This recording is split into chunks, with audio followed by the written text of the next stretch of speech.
Kaziranga national park উত্তর পূর্ব ভারতে আসাম রাজ্যে অবস্থিত এই সংরক্ষিত অভয়ারণ্য আসাম ট্যুরিজমের একটি অন্যতম আকর্ষণ।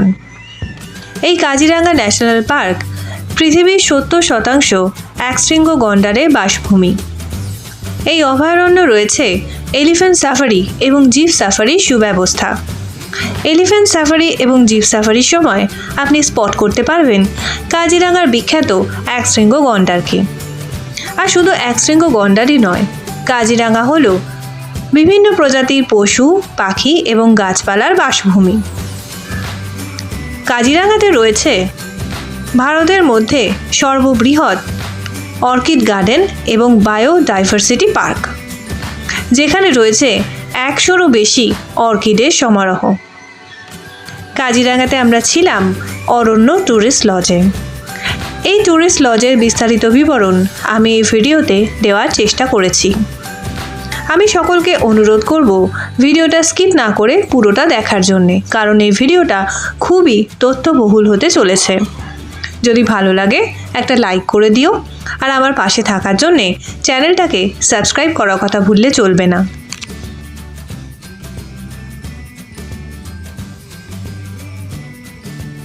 কলকাতা থেকে আসাম যাওয়ার জন্যে আমরা বেছে নিয়েছিলাম হাওড়া স্টেশন থেকে 1, 2, 3, 4, 5 আপ সরাইঘাট এক্সপ্রেস, যেটা ছাড়ে হাওড়া থেকে বিকেল ঠিক 4:05 এবং সেটা পরদিন গুয়াহাটি পৌঁছয় সকাল 10টা নাগাদ।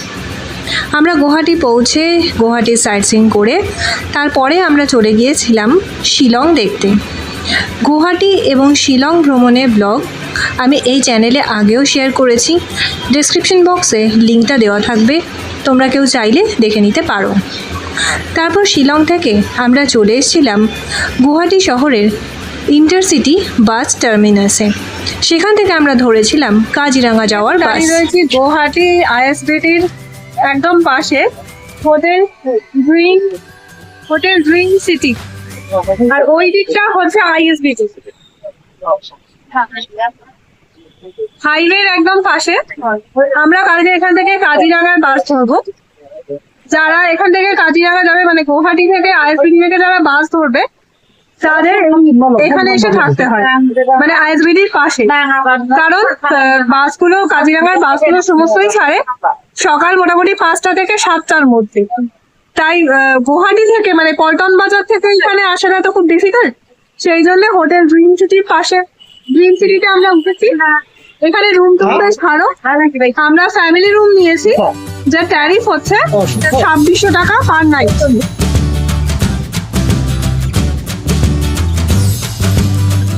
হোটেল ড্রিম সিটির রুমের ভিডিও তোমাদের সঙ্গে এখানে শেয়ার করছি। তোমরা দেখতেই পাচ্ছ রুমটা কিন্তু বেশ বড় এবং বেশ স্পেসিয়াস। এখানে 2টো বিছানা রয়েছে, একটা বিছানায় 3 জন এবং একটা বিছানায় 1 জন বেশ ভালোভাবেই শুতে পারে। এছাড়া একটা ড্রেসিং টেবিল রয়েছে, একটা কাবার্ড রয়েছে। রুমে এসি ছিল, টিভি ছিল, টিভিটা কিন্তু স্মার্ট টিভি ছিল। বিছানাগুলো বেশ সুন্দর, পরিষ্কার পরিচ্ছন্ন এবং বেশ পরিপাটি করে গোছানো। তারা টাওয়েল এবং সোপও এখানে প্রোভাইড করে দিয়েছিল। আর অ্যাটাচ বাথরুমটাও ছিল। অ্যাটাচ বাথরুমটা ছিল বেশ বড়। এখানে কমোডের ব্যবস্থা ছিল এবং সেই সঙ্গে গিজারও ছিল।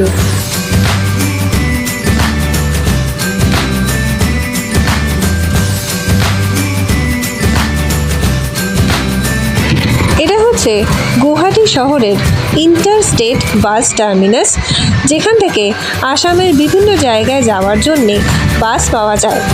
এখানে বিভিন্ন কোম্পানির বিভিন্ন দামে এবং মানের বাস সার্ভিস অ্যাভেলেবেল আছে। আমরা রেড বাস অ্যাপ থেকে নেটওয়ার্ক ট্রাভেলসের টিকিট কেটেছিলাম কাজিরাঙ্গা যাওয়ার জন্যে। এটা হচ্ছে নেটওয়ার্ক ট্রাভেলসের বাসের ভিতরটা, যেখানে সিটিংও আছে, আবার স্লিপারও রয়েছে। যদিও আমরা কেটেছিলাম 4টে স্লিপার। বাসের সিট ফিটগুলো বেশ ভালোই ছিল, আর লাগেজ ছিল বাসের নিচে। বাস রওনা দিয়েছিল সকাল ঠিক 6:30 নাগাদ। গুয়াহাটি শহর থেকে কাজিরাঙ্গার দূরত্ব প্রায় 250 কিলোমিটারের মতো। বাসে যেতে সময় লাগবে প্রায় ঘন্টা 5। মাঝখানে অবশ্য ব্রেকফাস্টের জন্যে হল্ট দেওয়া হয়েছিল। আর নেটওয়ার্ক ট্রাভেলসের বাসের ভাড়া ছিল 600 থেকে 650 টাকার মতো পার হেড। অরণ্য প্রকৃতি দেখতে দেখতে আমরা পৌঁছে গেছিলাম কাজিরাঙা। এখানে একটা কথা বলে রাখা ভালো, বাসে সবসময় বাঁ দিকের সিটটাতে বসলে ভালো হয়, কারণ সেখান থেকেই অনেক রাইনোসেরাসের দেখা মিলবে। আমরা বাস থেকে নামলাম কাজিরাঙা ন্যাশনাল পার্কের সেন্ট্রাল জোনের এই গেটের সামনে। এখান থেকে আমরা যাব হাতিকুলি টি এস্টেটের মধ্যে দিয়ে আমাদের গন্তব্য অরণ্য ট্যুরিস্ট লজে। সেখানে আমাদের 2 দিনের বুকিং করা রয়েছে।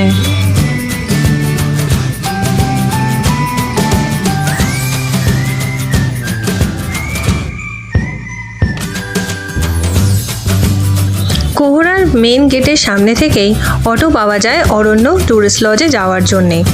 এই যে হাতিকুলি টি এস্টেট, এর মধ্যে দিয়ে আমরা চলেছি অরণ্য ট্যুরিস্ট লজের দিকে, যেটা মোটামুটি গেট থেকে 1 কিলোমিটারের মতো।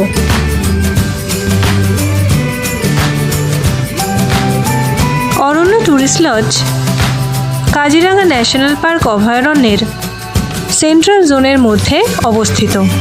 এটা হচ্ছে অরণ্য ট্যুরিস্ট লজের রিসেপশন এরিয়া।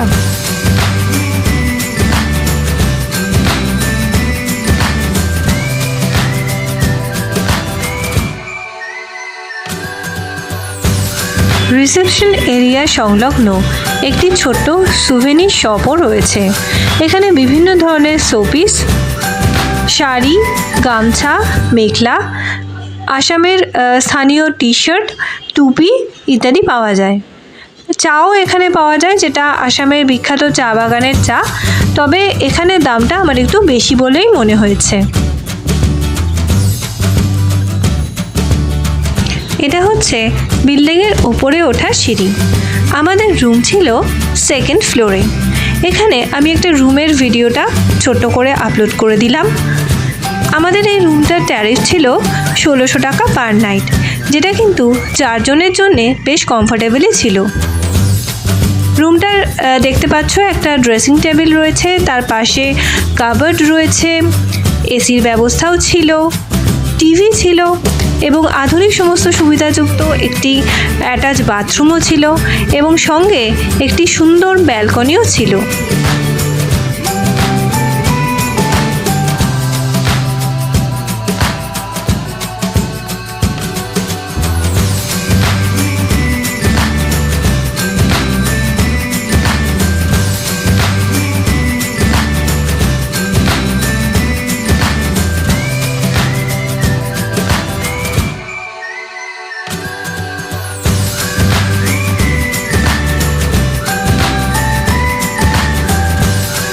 এটা হচ্ছে অরণ্য ট্যুরিস্ট লজের ডাইনিং এরিয়া। আমরা স্নান করে ফ্রেশ হয়ে এখানে চলে এসেছি আমাদের লাঞ্চ খাওয়ার জন্যে। এখানে খাবার দাবার একটু কস্টলি মনে হয়েছে, কিন্তু খাবারের পরিমাণ এবং খাবারের কোয়ালিটি বেশ ভালোই ছিল। এখন লাঞ্চ টাইম, লাঞ্চ করব। আমরা এখন খাবার খাওয়ার জন্য বসে আছি।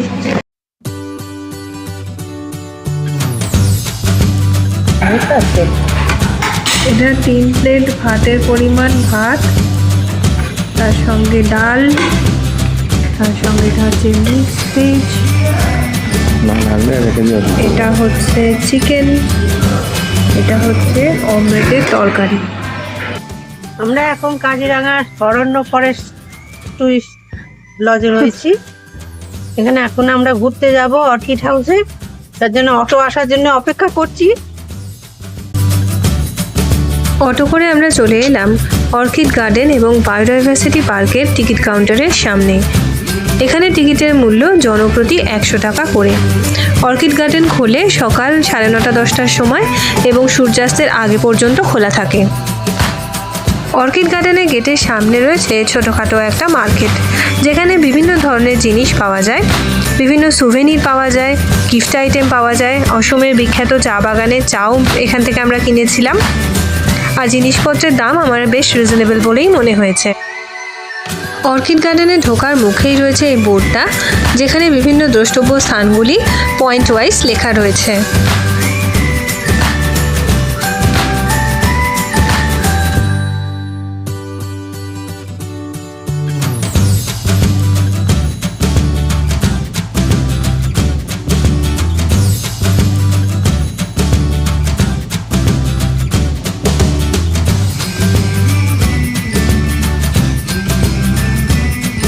এটা হচ্ছে অর্কিড হাউসটা।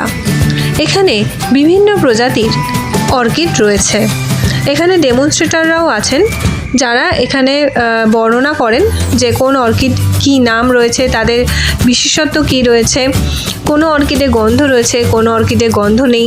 যে যে অর্কিড ঔষধি হিসেবে ব্যবহার হয় সেসবও আমরা এখানে এসে জানতে পেরেছি। সবথেকে বড় কথা, শীতকাল বলে এখানে ফুলের সমারোহ কিন্তু ছিল দেখার মতো।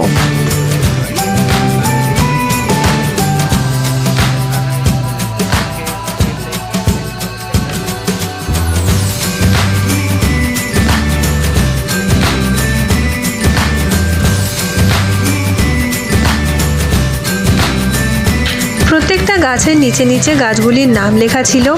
জায়গাটা এত সুন্দর যে কোথা দিয়ে সময় কেটে যায় বোঝাই যায় না। যারা ছবি তুলতে ভালোবাসেন, যারা ফুল ভালোবাসেন, যারা প্রকৃতি গাছপালা ভালোবাসেন, এই জায়গাটা তাদের কাছে স্বর্গ বলে মনে হবে।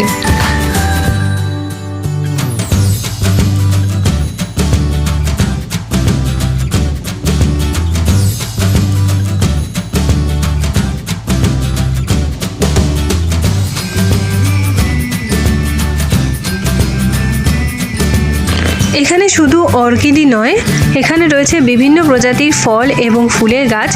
এখানে বাঁশ গাছই রয়েছে প্রায় 150-রও বেশি রকম প্রজাতির।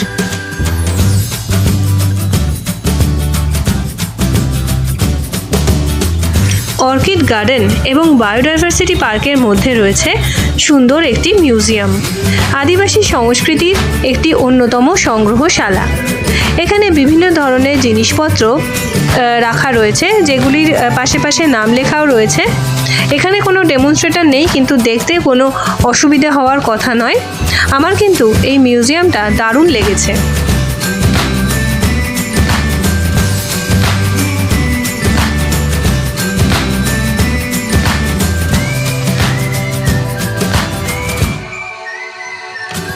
অর্কিড গার্ডেন এবং বায়োডাইভার্সিটি পার্ক প্রায় 6 একর এলাকা জুড়ে বিস্তৃত, যেটি কাজিরাঙ্গার দুর্গাপুর গ্রামের মধ্যে অবস্থিত। এটি ভারতবর্ষের সবথেকে বড় অর্কিড গার্ডেন এবং বায়োডাইভার্সিটি পার্ক। এটি মিউজিয়ামের একটি ফটো গ্যালারি। এখানে বিভিন্ন স্টেটের, মানে ভারতবর্ষের বিভিন্ন স্টেটের বিভিন্ন দ্রষ্টব্য স্থানগুলির ছবি সাজানো রয়েছে।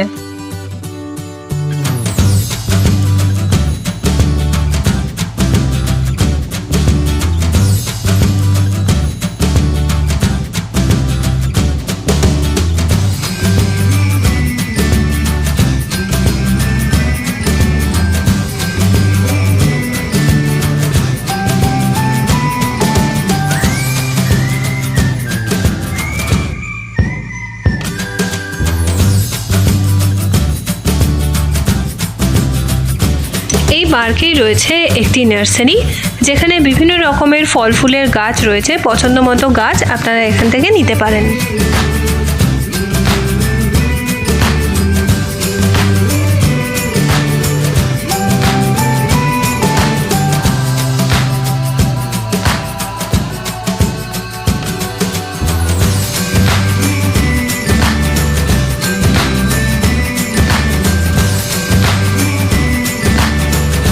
এখানে একটি ক্যাকটাস হাউসও রয়েছে, যেখানে বিভিন্ন প্রজাতির ক্যাকটাস আমরা দেখতে পেয়েছি।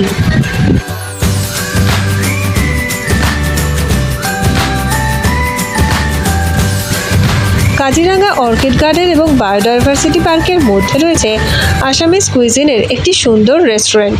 এখানে এলে অবশ্যই এখান থেকে খাবার খাওয়ার চেষ্টা করবেন। এর সঙ্গেই রয়েছে একটি মঞ্চ, যেখানে প্রতিদিন এখানকার লোকনৃত্য পরিবেশন করা হয়, যেটি এই বায়োডাইভার্সিটি পার্কের অন্যতম আকর্ষণ।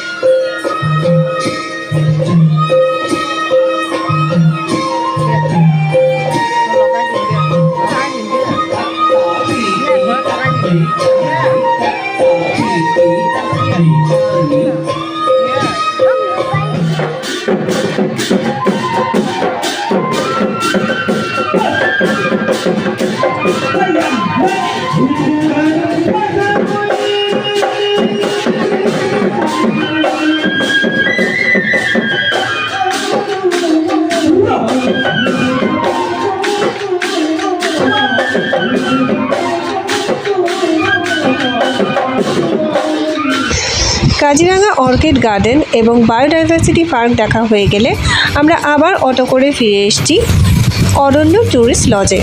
এখানে আমরা রাতের খাবার খাচ্ছি। পরদিন আবার খুব ভোরবেলা উঠতে হবে, কারণ ভোরেই রয়েছে আমাদের এলিফ্যান্ট সাফারি।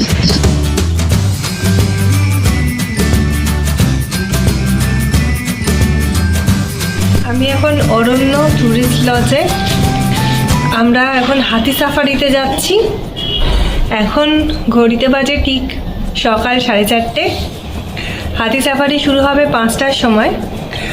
আর অরণ্য ট্যুরিস্ট লজ হচ্ছে কোহরা রেঞ্জে, মানে সেন্ট্রাল রেঞ্জে, কিন্তু হাতি সাফারি হবে বাগড়ি, মানে এখান থেকে সেটা আবার 10 কিলোমিটার দূরে। আমাদের অটো বলা আছে, আমরা অটোয় উঠব, সে বাগড়িতে নিয়ে যাবে, আমরা হাতি সাফারি করব, আবার সে ওখান থেকে আমাদের পিক আপ করে আবার এখানে ছেড়ে দেবে। এখন দেখা যাক, আমরা খুব এক্সাইটেড যে কি দেখা যাবে, কারণ 5টার সময় যখন সাফারি আরম্ভ হবে তখন ভোরের আলো কতটা ফুটবে, মানে অন্ধকার থাকবে কিনা আলো ফুটবে কিনা সেটা একটা সংশয়, কিন্তু আমরা খুবই এক্সাইটেড হাতি সাফারি করার জন্যে। অন্ধকার থাকতে থাকতেই বাগড়ির গেটের সামনে এলিফ্যান্ট সাফারির জন্য লাইন পড়ে গিয়েছিল। তারপর এখান থেকে ঠিক 5:15 শুরু হলো আমাদের অ্যাডভেঞ্চারাস এলিফ্যান্ট সাফারি। ভোরের আলো তখন ফুটবো করছে। এক দঙ্গল হাতি মিলে বেরিয়ে পড়েছে জঙ্গলে একশৃঙ্গ গন্ডারের সন্ধানে। হাতির পিঠে গজেন্দ্র গমনে, Kaziranga national park, western range, Bagori. আমরা সবাই কাজিরাঙার বিখ্যাত ওয়ান হর্ন রাইনো তার সন্ধানে চলেছি। বাবলু আর ওর বাবা হাতির মতোই দলছুট হয়ে গেছে, ওকে দেখতে পাচ্ছি না।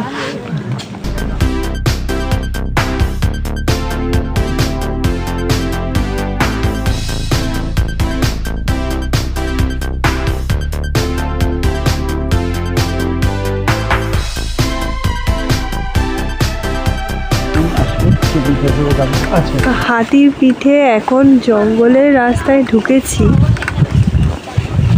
আমাদের হাতির ড্রাইভার যিনি আছেন আলী ভাই, উনি বলছেন যে হাতি কিন্তু হাতি মসজিদেই চলবে, হাতি কারোর মসজিদে না, হাতির যেখানে ইচ্ছে হবে হাতি ঢুকবে, হাতি দাঁড়াবে, হাতি খাবে,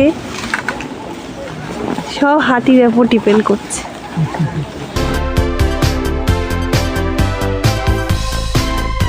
ভোরবেলা সূর্যোদয়ের সঙ্গে সঙ্গে হাতির পিঠে চেপে এই জঙ্গল সাফারি একটা রোমাঞ্চকর অভিজ্ঞতা। কাজিরাঙাতে হাতি সাফারির সময় একটা হাতিতে 4 জন করে বসতে পারে, কিন্তু এখানে বোধহয় ওজনের কিছু ব্যাপার রয়েছে, তাই জন্যে আমি, বাবলু আর বাবলুর বাবা কিন্তু একই হাতিতে বসতে পারিনি। ওরা দুজন একটা হাতিতে বসেছে, আমি বসেছি অন্য হাতিটায়। এখানে একটা মা হরিণ এবং তার শাবক হরিণকে দেখা যাচ্ছে। আলী ভাই হাতিটাকে ওদের কাছে নিয়ে যেতেই কেমন দৌড়ে পালালো দেখুন। হাতির বোধহয় ব্রেকফাস্ট টাইম হয়ে গেছে, সেই জন্য হাতি দাঁড়িয়ে পড়েছে গাছপালা টেনে ছিঁড়ে খাওয়ার জন্যে।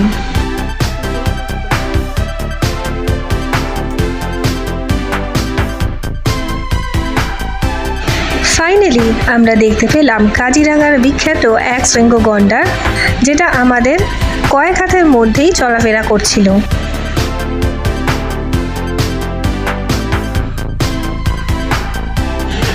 রাজকীয় ভঙ্গিতে জঙ্গলের মধ্যে থেকে বেরিয়ে আসছে কাজিরাঙার বিখ্যাত একশৃঙ্গ গন্ডার।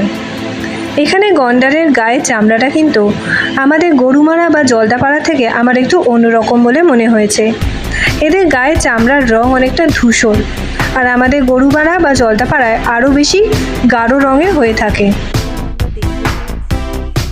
কাজিরাঙায় এলিফ্যান্ট রাইড করার জন্যে আপনাকে কাজিরাঙার ওয়েবসাইটে যেতে হবে, সেখান থেকে অনলাইনে বুকিং করতে পারেন, কিন্তু আমরা সেটা করিনি। অরণ্য ট্যুরিস্ট লজ থেকেই আমাদের বুকিং করে দেওয়া হয়েছিল, তাতে খরচ পড়েছিল জনপ্রতি 1000 টাকা করে। মাঠের মধ্যে খোলা জায়গায় গন্ডার দুটোকে দেখে কি দারুণ লাগছে না। আমাদের হাতির মাহুত যিনি ছিলেন আলী ভাই, উনি আমাদের জিজ্ঞাসা করলেন গন্ডারের সঙ্গে আমরা ছবি তুলতে চাই কিনা। তখন ওনারাই ছবিটা তুলে দিচ্ছিলেন। এই যে দেখুন, হাতিও কিন্তু গন্ডারের সঙ্গে কীরকম পোজ দিয়ে ছবি তুলছে। আমার মনে হচ্ছিল গন্ডার দুটো যেন পোজ দেওয়ার জন্যই আমাদের পেছনে দাঁড়িয়ে রয়েছে।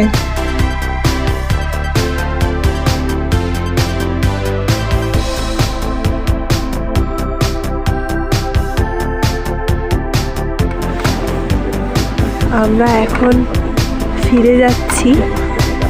সকাল সকাল মনটা দারুণ ভরে গেল। এত সুন্দর দৃশ্য আগে কখনো দেখিনি। গুয়াহাটি ঘুরলাম, শিলং ঘুরলাম, কিন্তু কাজিরাঙায় এসে মনটা একদম ভরে গেল খুশিতে। এক ট্রিপ সাফারির পরে সমস্ত হাতিগুলো আবার এক জায়গায় চলে এসেছে। এবার শুরু হবে second trip. Bagri western range, Kaziranga national park. ওই যে হাতির দল দাঁড়িয়ে রয়েছে, এখানে লাইন রয়েছে। এখানে আমরা হাতি সাফারি করে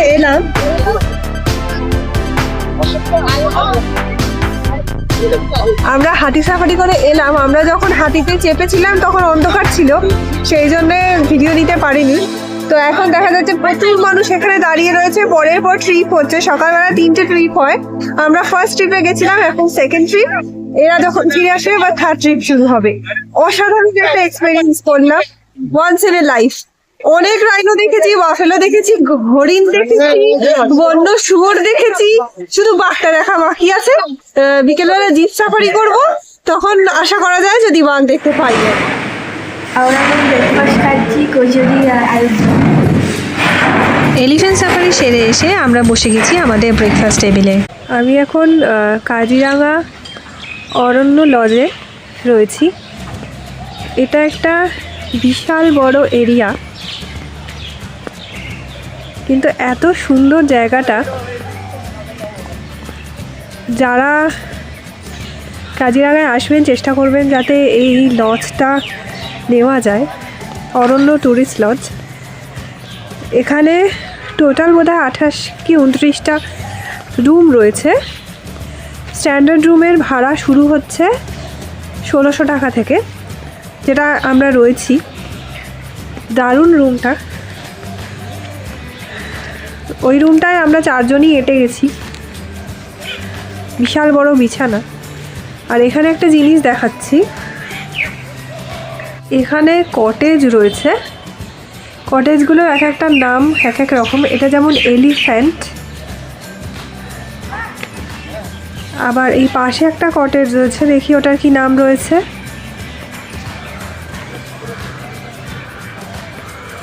ও, এটার নাম হচ্ছে বাইসন। এটার নাম বাইসন। তেমনি এখানে আরও অনেক রকম কটেজ রয়েছে। ওই কটেজটার নাম মনে হয় ডিয়ার। বাবলু এখানে সাইকেল চালাচ্ছে। সাইকেল এই ট্যুরিস্ট লজ থেকে রেন্টে পাওয়া যায়। পার ডে রেন্ট হচ্ছে 200 টাকা করে। এটা হচ্ছে অরণ্য ট্যুরিস্ট লজের মেন বিল্ডিং। নিচেটা হচ্ছে parking area.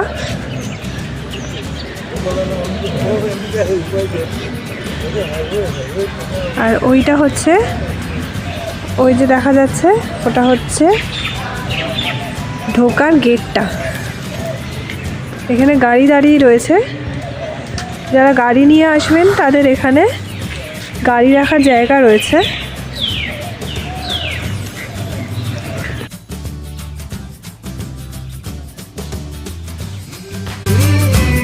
Assam tourism development corporation দ্বারা পরিচালিত এই অরণ্য ট্যুরিস্ট লজের চারপাশটা এতটা খোলামেলা, এত গাছপালা, এত পাখির কাকলি যে মনটা এমনিতেই শান্তিতে স্নিগ্ধতায় ভরে যায়।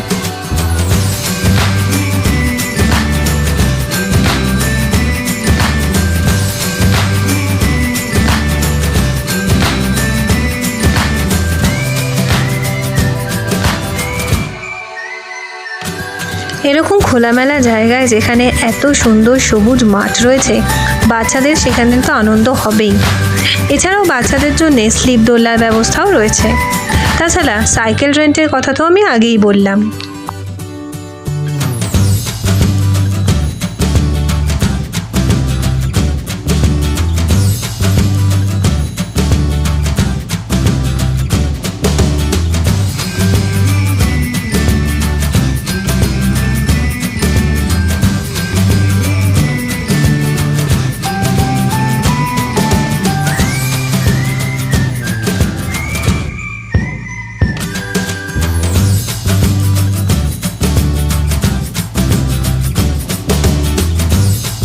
এখন আমরা হেঁটে একটু চারপাশটা এক্সপ্লোর করতে বেরিয়েছি। কোহরা সেন্ট্রাল রেঞ্জের গেট থেকে অরণ্য ট্যুরিস্ট লজ হচ্ছে 1 কিলোমিটারের মতো ভেতরে হাতিকুলি টি এস্টেটের মধ্যে। এটা একটা চা বাগান। এখানে চা গাছের এখন চা গাছগুলো নেই, এখন গোড়াগুলো এখন ছেঁটে ফেলা হয়ে গেছে। নইলে এখানে বর্ষাকালে এলে হয়তো সবুজ গাছের মতো দেখা যেত আর কি। অসমের বিখ্যাত চা বাগান হচ্ছে এটা, হাতিকুলি টি এস্টেট। এখন আমরা যাচ্ছি হাতিকুলি টি এস্টেটের আউটলেটে।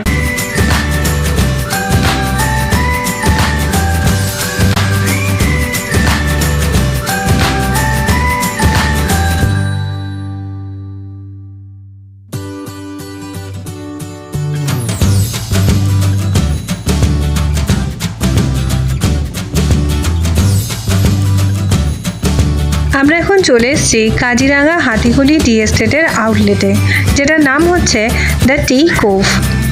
আমরা যাওয়ার সময় কাজিরাঙার যে মেন গেটটা দেখিয়েছিলাম, যেটা সেন্ট্রাল রেঞ্জের গেটটা, সেখান থেকে এটা একদমই কাছে, 5 মিনিট দূরত্বে অবস্থিত।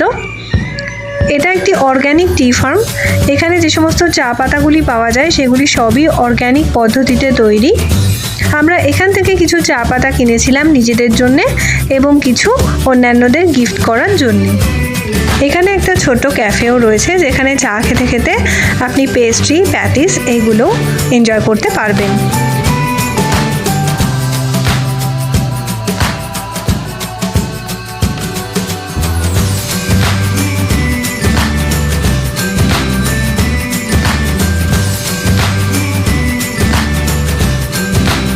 আমি এখন রয়েছি অরণ্য ট্যুরিস্ট লজ, যেটা কাজিরাঙা ন্যাশনাল পার্কের সেন্ট্রাল রেঞ্জে।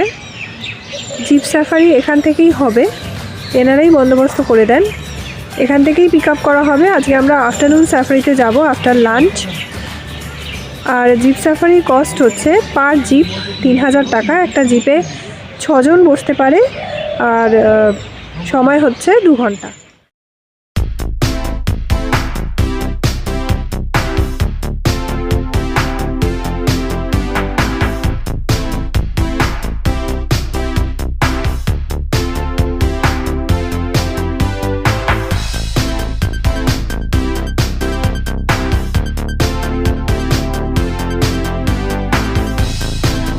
আমরা হুডখোলা জিপে চড়ে বসেছি।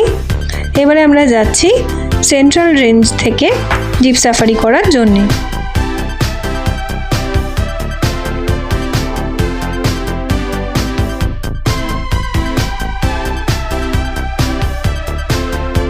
আমরা এখন জিপ সাফারিতে এসেছি সেন্ট্রাল জোন কোহরা রেঞ্জ থেকে। এটা হচ্ছে মিহিমুখ গেট। এবারে আমরা এখান থেকে চেকিং পর্ব সেরে ভেতরে ঢুকবো। চেকিং আর কিছুই না, বেসিক্যালি এখানে কোনো প্লাস্টিকের জিনিস নিয়ে ঢোকা নিষিদ্ধ। তার জন্য গাড়িগুলো গেট দিয়ে ঢোকার আগে চেকিং হবে যে এখানে কোনো প্লাস্টিকের বোতল কি প্লাস্টিকের অন্য কিছু আছে কিনা। আমাদের অরণ্য টুরিস্ট লজ থেকেই বলে দেওয়া হয়েছিল যে প্লাস্টিকের জিনিস এখানে আনা নিষিদ্ধ, তাই জন্য আমরা এখানে কিছু আনি। এবারে আমরা ভেতরে ঢুক।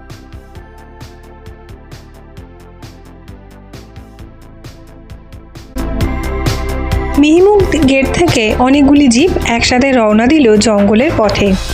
এখানে একটা কথা বলে রাখা ভালো, যেহেতু এতগুলো জিপ মেঠো রাস্তা দিয়ে একসাথে চলছে, সেই জন্য এখানে প্রচুর ধুলো উঠছে, যার জন্যে এখানে আসার সময় মুখ মাস্ক দিয়ে থেকে আসা কিন্তু অত্যাবশ্যক।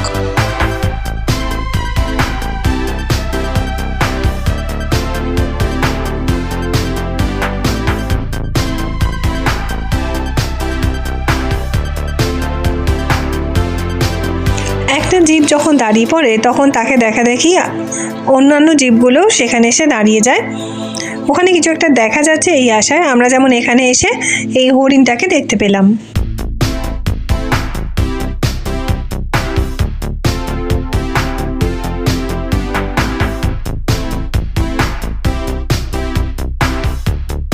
ওই যে দূরে গাছের ফাঁক দিয়ে দেখা যাচ্ছে দুটো বন্য শুয়োর। আবার এখানে দেখতে পেলাম একটা ছোট্ট হরিণ শাবককে। ফুটখোলা জিপে করে জঙ্গলের রাস্তা দিয়ে এই যে পশু পাখির সন্ধানে যাত্রা, এটাও কিন্তু একটা দারুণ অভিজ্ঞতা।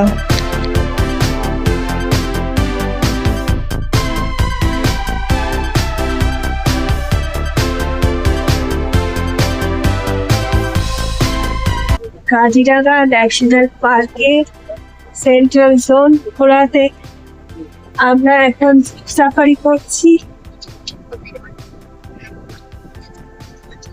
বড় বড় উঁচু উঁচু ঘাসবনের মধ্যে দিয়ে আমাদের জিপ ছুটে চলেছে।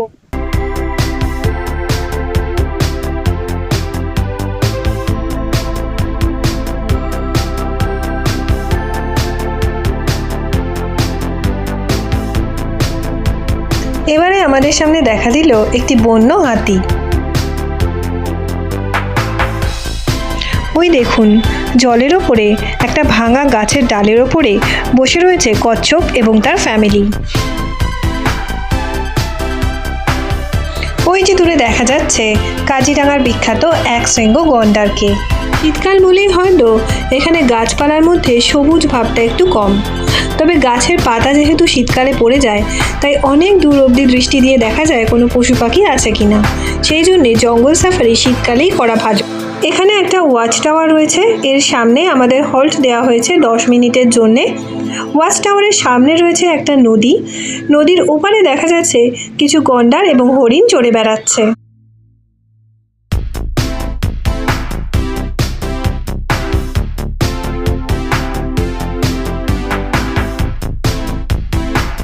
এগুলো হচ্ছে ফরেস্ট ডিপার্টমেন্টের পোষা হাতি। এই হাতিগুলোতে চেপেই আমরা সকালবেলা এলিফ্যান্ট সাফারি করেছিলাম। এখন এদেরকে ব্যবহার করা হচ্ছে জঙ্গল থেকে ঘাস কেটে আনার জন্য। জঙ্গল সাফারি শেষে আমরা আবার চলে এলাম অরণ্য ট্যুরিস্ট লজে। আমাদের ট্যুরও শেষের পথে। পরদিনই আমরা রওনা হয়ে গিয়েছিলাম কলকাতার উদ্দেশ্যে। আমি এখানেই ভিডিওটা শেষ করছি। ভিডিওটা কেমন লাগলো সেটা অবশ্যই তোমাদের থেকে আমি কমেন্টে জানতে চাই। যদি ভালো লাগে একটা লাইক করে দিও এবং আমার পাশে থাকার জন্যে চ্যানেলটাকে অবশ্যই সাবস্ক্রাইব করে নিও।